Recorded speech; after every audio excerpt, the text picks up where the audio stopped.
Si je te demandais qu'est-ce que tu veux vraiment faire dans la vie, est-ce que tu aurais une réponse claire? Pas une réponse vague, pas un je ne sais pas encore. Parce qu'en réalité, des millions de personnes sont dans ce flou. À 15 ans, à 20 ans, à 30 ans, parfois même à 40 ans. On ne sait pas toujours quelle direction prendre. On nous dit qu'il faut trouver sa passion, choisir un métier, réussir sa vie, mais personne ne nous explique vraiment pour savoir ce que l'on veut. Et plus le temps passe, plus la pression augmente. On regarde les autres avancer, on se compare et on commence à croire qu'on est en retard. Alors on fait quoi? On hésite, on teste, on abandonne, on recommence ou parfois on ne fait rien du tout parce qu'on a peur de se tromper. Mais la vérité, c'est que de trouver ce que l'on veut faire dans la vie n'est pas un déclic magique. Ce n'est pas réservé à quelques personnes chanceuses. C'est un processus, un mélange d'expérience, d'erreurs, de curiosité et surtout de compréhension de soi. Dans cette vidéo, je vais te montrer plusieurs façons concrètes de comprendre ce que tu veux faire vraiment dans la vie.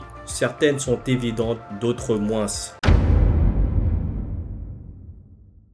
Certaines personnes savent très tôt ce qu'elles veulent. Il semble y avoir des personnes qui très jeunes ont déjà trouvé leur voie. Par exemple, Lionel Messi. Dès son enfance, il passe son temps à jouer avec un ballon. Il joue, il s'entraîne, il pense football. Ce n'est pas juste un hobby, c'est une direction de vie. Très tôt, il sait qu'il veut devenir joueur professionnel et il va structurer toute sa vie autour de ça. Mais attention, ce n'est pas ça la règle, c'est une exception. Parce que pour une personne comme Messi, il y en a des millions qui ne savent pas quoi faire, même à 15, 20, 30 ans. Il y a aussi des cas encore plus extrêmes. Par exemple, Michael Jackson. Très jeune, il ne découvre pas la musique comme un adolescent normal. Il grandit dedans. Il chante, il répète, il performe avec ses frères dès l'enfance. Toute sa vie est organisée autour de la musique. Et il faut comprendre quelque chose, certaines personnes ne choisissent pas leur voie, elles grandissent dedans. Mais si tu n'as pas grandi avec une passion claire depuis l'enfance, alors comment fait-on? C'est là que les autres stratégies deviennent importantes.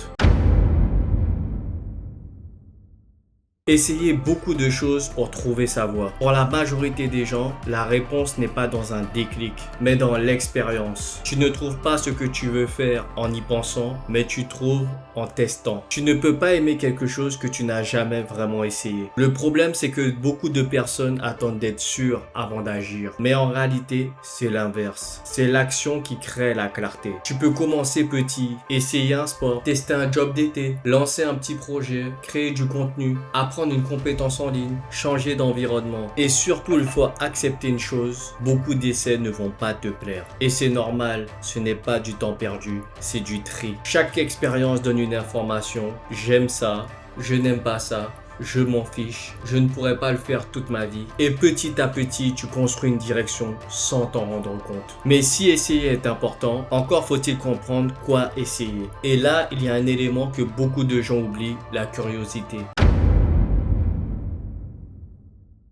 Arrêtez de chercher une passion et commencez par la curiosité. On entend souvent la même phrase. Trouve ta passion. Mais c'est souvent ce conseil qui bloque beaucoup de gens. Parce que chercher la passion parfaite depuis le départ, ça met une pression énorme. Mais dans la réalité, ça fonctionne rarement comme ça. La plupart des passions ne se trouvent pas, elles se construisent. Elles commencent souvent par quelque chose de plus simple, la curiosité. La curiosité, c'est quand quelque chose t'intéresse un peu, sans que tu saches pourquoi. Tu regardes un sujet, tu poses des questions, tu explores sans pression. Et petit à petit, la curiosité devient de l'intérêt. L'intérêt devient de la compétence. La compétence devient de la confiance. Et la confiance peut devenir une passion. Et ça change complètement la façon de voir les choses. Parce que tu n'as plus besoin de trouver le truc de ta vie. Tu as juste besoin de suivre les petits signaux. Mais si la curiosité peut te guider, il y a un autre élément encore plus révélateur que beaucoup de gens ignorent.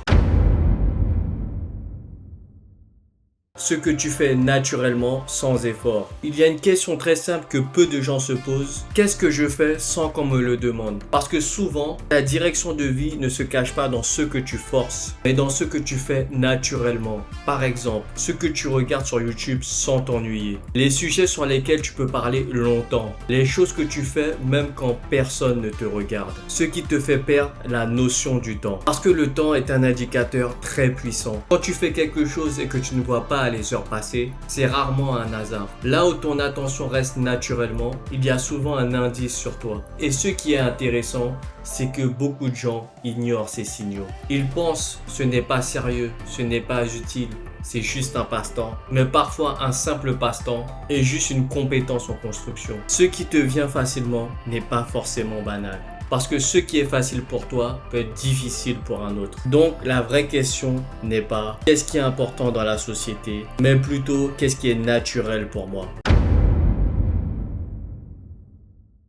Ce que tu admires chez les autres révèle tes aspirations cachées. Il y a quelque chose de très intéressant que peu de gens remarquent. Les personnes que tu admires parlent souvent de toi, plus que tu ne le penses. Quand tu regardes quelqu'un et que tu te dis « j'aimerais avoir sa vie, j'aimerais faire ce qu'il fait, j'aimerais être comme lui », ce n'est pas anodin. Par exemple, si tu admires quelqu'un qui réussit dans le sport, ce n'est pas forcément le sport en lui-même. C'est peut-être la discipline, la progression, la reconnaissance ou la liberté physique. Si tu admires des entrepreneurs, ce n'est peut-être pas l'argent directement, c'est peut-être l'indépendance, le contrôle de son temps ou le fait de créer quelque chose. On n'admire pas seulement une personne, on admire une version de vie. Et le problème, c'est que beaucoup de personnes s'arrêtent à l'admiration. Ils disent « wow, cette personne est incroyable », mais ils ne vont pas plus loin. La vraie question à se poser est « qu'est-ce que cette personne représente pour moi ?» Parce que derrière chaque admiration, il y a souvent un désir caché, un morceau de toi que tu n'as pas encore exprimé.